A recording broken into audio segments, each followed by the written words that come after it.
podem ser considerados como outros Cristos, ou Alter Cristos. Na realidade, são espíritos de profunda iluminação, tanto é que Buda foi chamado iluminado, a luz para toda a Ásia, mas outros missionários também aqui pousaram, como Forri na China, Confúcio na própria China, Krishna na Índia, e por aí vai, só para citar alguns, né? Apolo de Tiana, Melquisedeque, e o próprio Akhenaton no Egito, entre outros, Sócrates, Platão, por aí, mais e mais. Maria, que a gente nota um certo protagonismo apenas nos evangelhos, segundo Ramatiz, é o segundo espírito mais evoluído que pisou entre nós. Por quê? Porque ele lidava com o amor. Como Maria de Nazaré, o espírito de Miramês, através do médium João Nunes Maia, nos relata a odisseia de um espírito como Maria ou como Jesus reencarnar entre nós. Que são espíritos angelicais. E aí não podem reencarnar num corpo como o nosso. Embora a lei de reencarnação não faça exceções, mas é claro que ela tem múltiplas faces que a gente ainda não conhece profundamente. Sabemos apenas que espíritos como nós, via de regra, reencarnamos no planeta como a Terra, ainda na faixa de expiação e provas. Mas espíritos amorosos, angelicais, como Jesus e Maria, naturalmente têm um perispírito muito mais expandido que o nosso. Então, para serem condensados num corpo material, necessitam alguns anos, talvez alguns milênios, para reduzirem seu perispírito e caberem numa forma humana.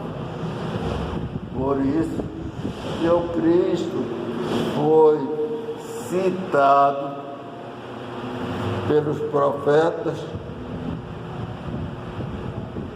muitos anos antes, séculos, talvez até milênios, pelos profetas, não só judaicos, mas também de outras religiões, como o zoroastrismo, o hinduísmo e a própria religião egípcia.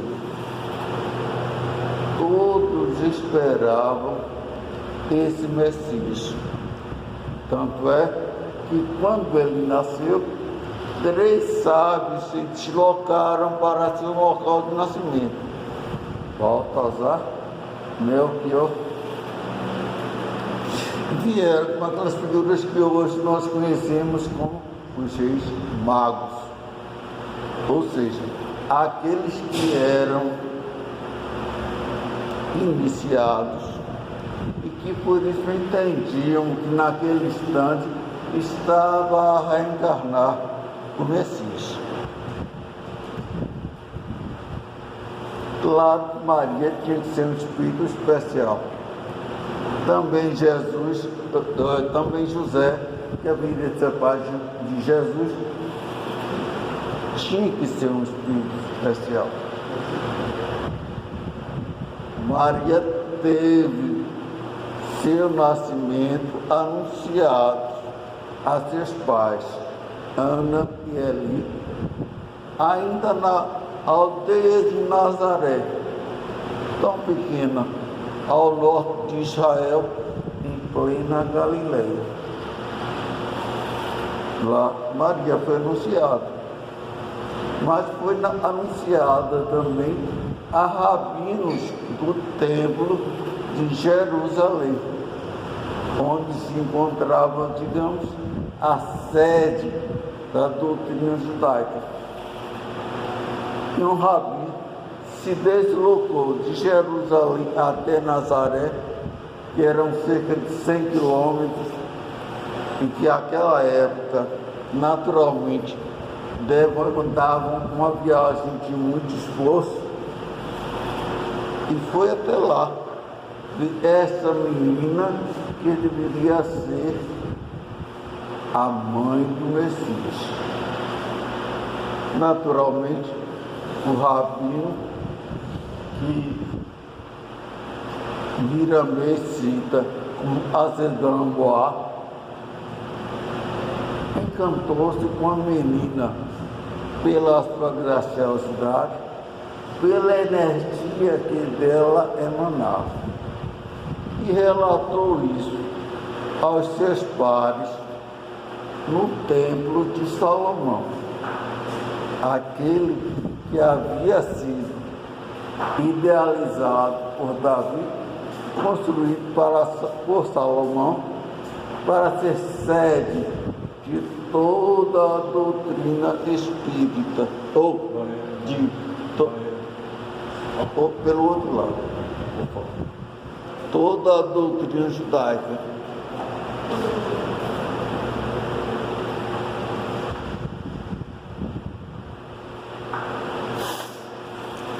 Naturalmente, os rabinos do templo de Salomão não estavam dispostos a ceder espaço para um novo Messias e colocavam maior dificuldade.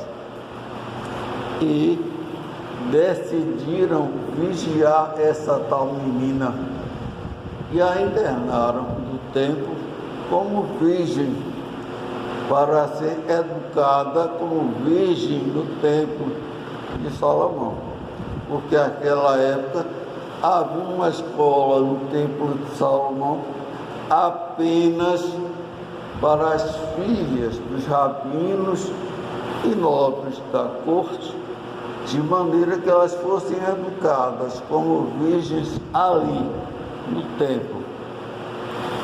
E Maria, sendo de um local tão longínquo, era chamada a alistar para que pudesse ser vigiada.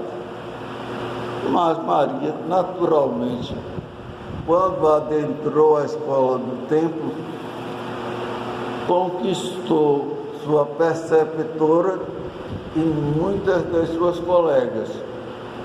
E em diálogos com os grandes do Sinédrio, do Templo de Salomão, naturalmente desagradava, porque ela era um espírito evoluído e que não tinha medo de expressar a verdade.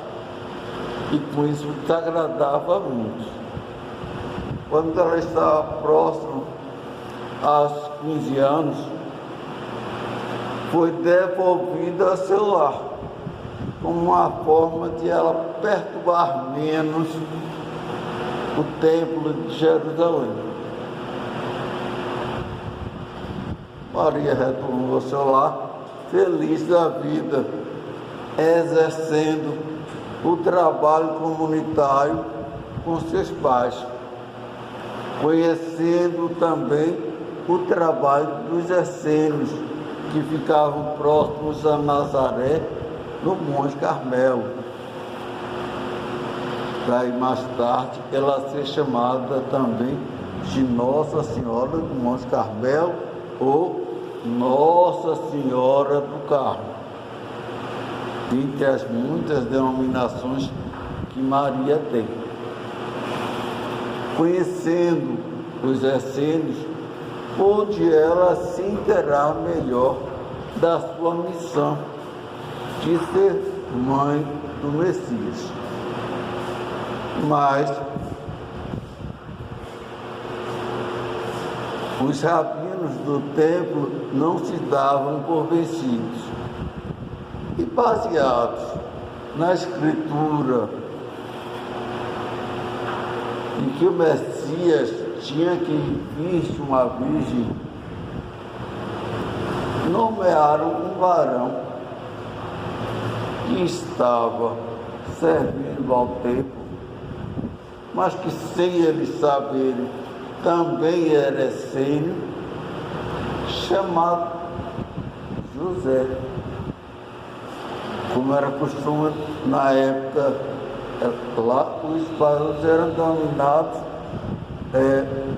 José ben, que significa filho de Jacó. Então, José ben Jacó. Assustou-se José de ser nomeado para casar-se com uma virgem. Mas os rabinos do tempo inventaram o seguinte argumento: todas aquelas que foram educadas como virgem no templo e que não estavam mais no templo deveriam se casar. Qual era o objetivo deles? Era que Maria não poderia ser a mãe do Messias se casasse, porque ela deixaria de ser virgem. E a profecia, se não me engano, de Isaías, dizia que o Messias viria de uma virgem. Aí começa muita controvérsia. A virgindade de Maria. Na realidade, sabe-se que Maria só foi admitida como mãe de Jesus e como virgem antes e depois do parto, 500 anos após, no concílio de Constantinopla. Aí, entre os próprios livros espíritas, existe uma controvérsia ainda não devidamente explicada. Seria Maria virgem ou teria Maria casado realmente com José? Não existem registros históricos para comprovar isso. Se a gente for olhar na literatura espírita, também há essa controvérsia. No livro Maria de Nazaré, Miramês coloca que era costume, aquele tempo, não era assim, casou, ia morar junto, não. Primeiro casava-se no templo e o rapaz ia habitar com a moça na casa dos pais dela, em quartos separados. Eles não coabitavam, não havia sexo. Só depois de 6 meses é que eles passariam realmente a coabitar, a estarem juntos.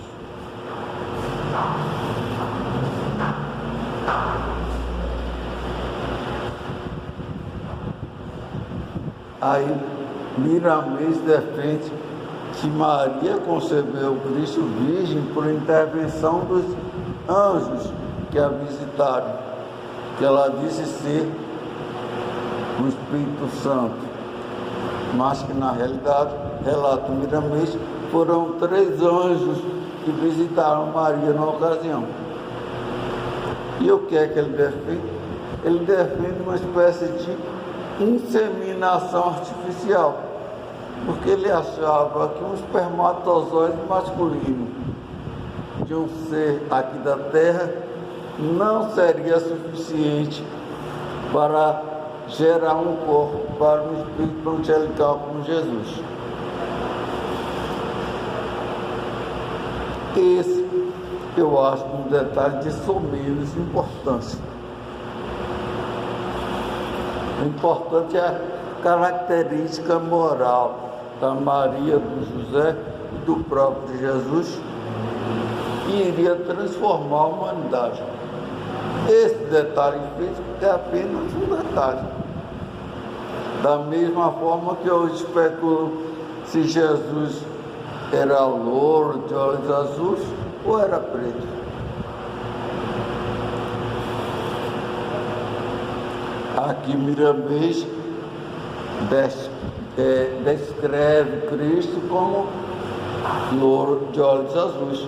Assim como Maria, a gente está vendo ali de cabelos claros, olhos azuis, que não é o perfil típico do judeu daqueles tempos, que é o que alguns que defendem que Jesus tinha a pele escura por isso.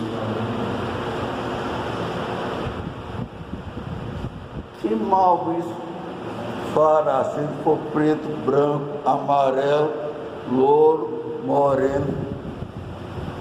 Nada, porque o importante de Jesus é a sua doutrina, é o seu ensinamento. Então o resto é de somente importância.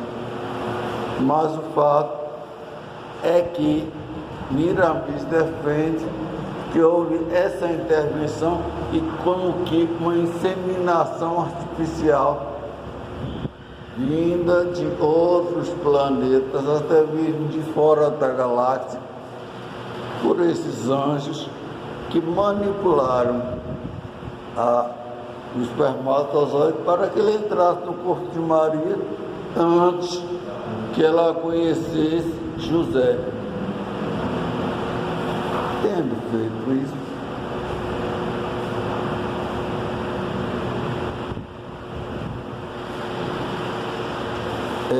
não veria maiores problemas. O problema seria que, em isso acontecendo dessa forma, como Maria contaria isso a José. Imagine qualquer um de nós, casado, não se dispõe com a esposa, e ela chegasse: olha, fulano, eu estou grávida do Espírito Santo. Quem é que ia acreditar? Hoje a gente ainda pode pedir um exame de DNA, né? Podemos pedir a verificação de um médico legista, uma coisa assim. Mas naquele tempo, nada disso existia. E contam os evangelhos que José naturalmente ficou desconfiado e pretendia abandonar Maria. E quando pretendia abandonar Maria, José recebeu a visita dos anjos, que lhe contaram que aquilo realmente vinha de parte de Deus e do Espírito Santo. Aí José, como era essênio, um homem temente a Deus, aceitou essa missão de assumir a paternidade de Jesus. Na série Eu Conheci Jesus, que passou no History Channel na Semana Santa, o capítulo 1 sobre José fala exatamente disso, da questão de José se revoltar quando Maria contou. Normal. Se ele fosse um homem normal, se Maria fosse um ser normal. Mas ele se sentia ultrajado, traído, né? E queria abandonar Maria. Mas, alertado pelos anjos, José assumiu a paternidade. Miramis coloca que José, então, foi ao patriarca dos essênios e ele explicou direitinho a história de Maria e a responsabilidade que ele, José, teria dali para frente como tutor de Jesus. Porque, convenhamos, o Espírito com Jesus precisava de pais equilibrados, de pais inspirados. E José, embora não assuma assim um protagonismo nos evangelhos, nós podemos notar que no pouco que ele aparece, ele desempenha muito bem sua missão, sem ter abandonado Maria, estando a seu lado no difícil parto, numa estrebaria, estando a seu lado quando precisou fugir para o Egito para preservar a vida de Jesus, estando a seu lado na educação do Mestre enquanto ele crescia.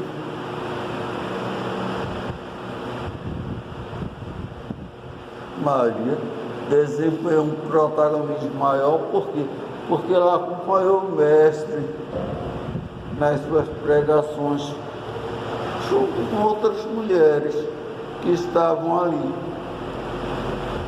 como a Maria Madalena, uma Joana de Cusa, uma Joana, mãe de Marcos, e tantas outras que acompanharam o Mestre Jesus. Ela pôde acompanhar Jesus no seu Calvário, quando Jesus havia sido preso, traído por Judas, naquele que a gente chama de sua paixão, a paixão do Cristo. João Evangelista, muito discípulo que acompanhou Jesus em todos os momentos, foi lá chamar Maria, avisá-la do que tinha acontecido. E ela com ele foi encontrar Jesus. Eu lembro que alguns anos atrás, na Paixão de Cristo de Nova Jerusalém, uma atriz da Rede Globo, chamada para viver o papel de Maria, naquela peça magnífica, chegou ao seguinte absurdo de dizer: Maria, ela tinha que fazer uma Maria revoltada, porque você sabe que é ver seus filhos carregando uma cruz para ser crucificado naquela cruz. Eu diria, se a Maria tivesse a mentalidade daquela atriz, talvez ela estivesse revoltada. Mas Maria era um anjo. Longe estava de se revoltar. E já sabia desde o início da sua missão que ela seria difícil.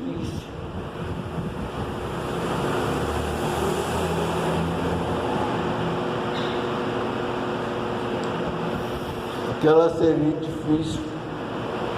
Então ela estava ali para dar o suporte a Jesus no que ele precisasse naquele instante. E Maria estava ali para, como mãe, acompanhar Jesus.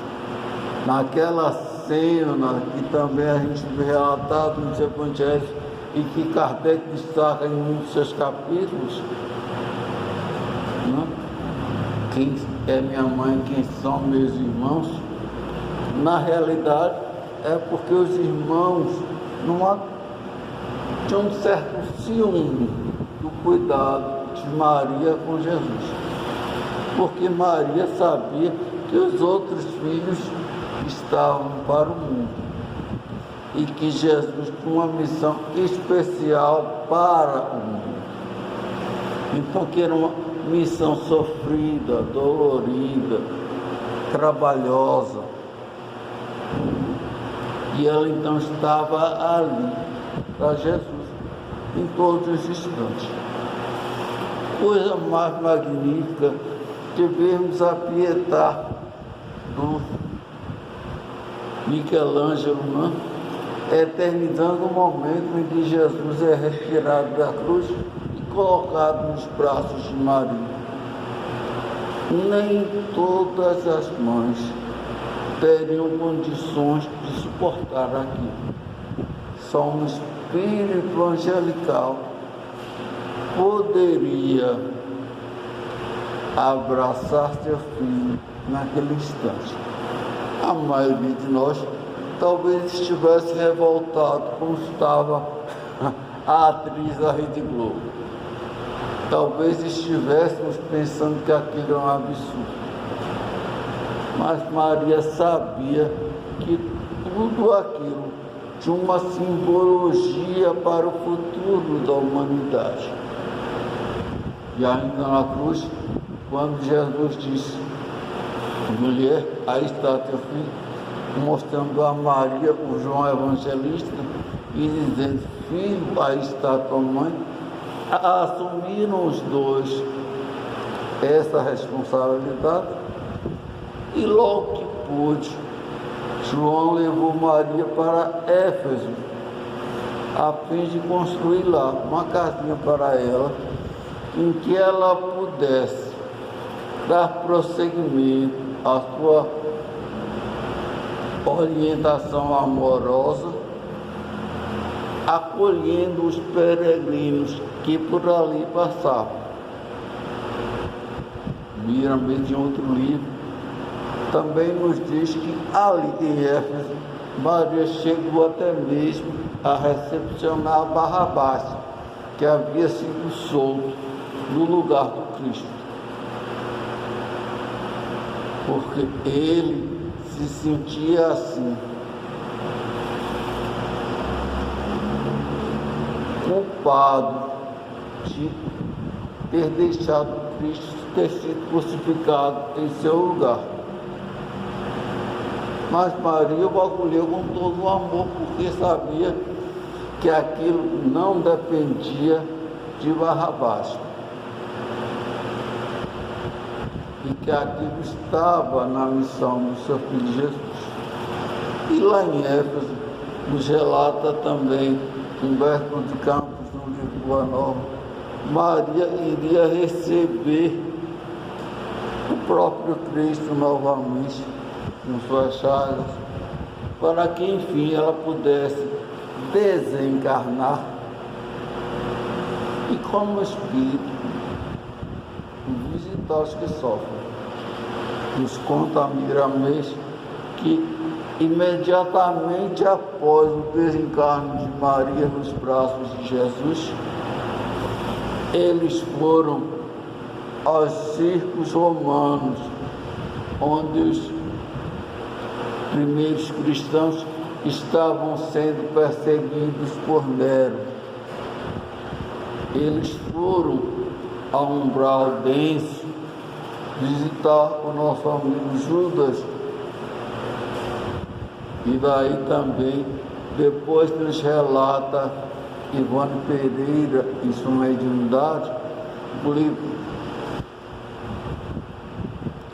Memórias de um Suicida, que o Vale dos Suicidas ainda é, ou ainda era, até a época que Camilo Castelo Branco lá estava, visitado pelos servos da Legião de Maria, e que, naturalmente, a cidade de Esperança, cidade, escola, universidade, erigida nos inícios do Vale do Suicida, estavam lá para auxiliar todos os espíritos que caíram dessa forma, para que pudessem se recuperar.